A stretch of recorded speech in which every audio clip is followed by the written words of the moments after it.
today I'm going to be reviving the C6.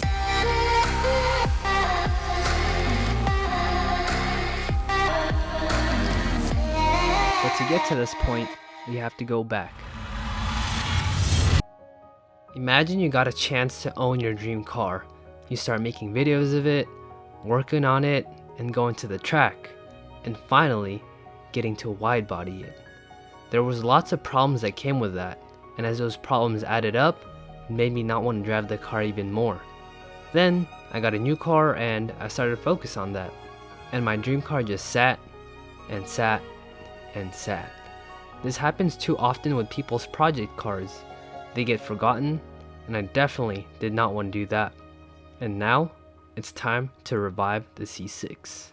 So the first thing we're fixing is the fitment. The fitment on this car is honestly hideous. It looks like it's been skipping leg day. So the solution to that is going from 2-inch spacers to 2.5-inch spacers. This is the old one right here, and this is the new one. You can see just how much wider it is. So I'm hoping, this is a freaking big spacer, dude. So I'm hoping this'll cancel out that ugly gap. So let's throw this on.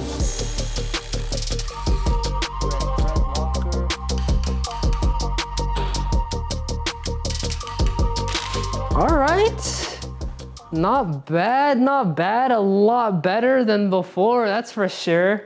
So we gotta wait for the car to settle down because it was up in the air, but I mean, oh my gosh. That's tons better than before. I'm already happy with that. So this is the front fitment right here. I mean, it's honestly not too bad, but it could use, I don't know, I think 1/2 inch might be too much for the front because I have a 1.5, and that back there is a 2-incher. It's literally gonna kill me if I don't know what it looks like on the front. So let's go ahead and throw the rear spacers to the front. Ooh-wee, man, that was a lot of work, but I think it's well worth it. I mean, just look at the fitment, guys. It looks way better. It's actually flush to the body, and yeah. So we got one thing down, which was the fitment. On to the next thing. So one of the hardest things to fix is gonna be paint right here, because oh my goodness, paint and me do not get well along together. And those were some famous last words. This is where I made the first mistake. It took me way too long to paint this, so I sanded, painted, and cleared the area, and I messed up. So then I decided to paint the whole thing, which was the second mistake. So then I sanded the whole thing, painted, and cleared. And then when it came to wet sanding, I burned through the paint. At this point, I just wanted to give up, and failure after failure, I just didn't see the light at the end of the tunnel. And now I just have that much more respect for painters. I learned that in the future, if I need to paint, I'll just give it to a professional. And so, I ended up with this.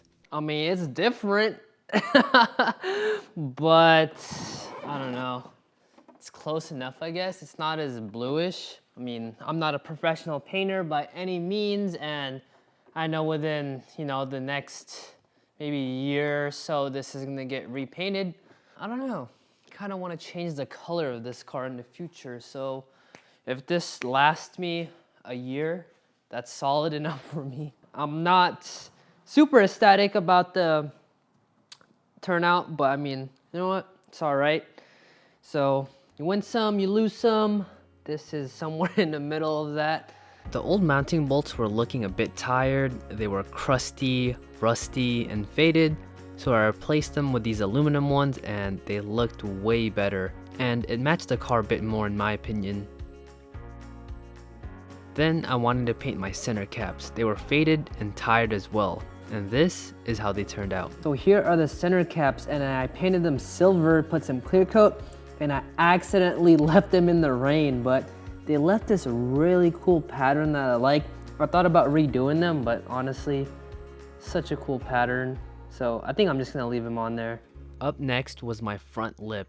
This ugly $40 pool noodle looking lip was part of my budget series, and well, it hasn't stood the test of time. So out with the old and in with the new. After a week's worth of hard work, this is what I ended up with.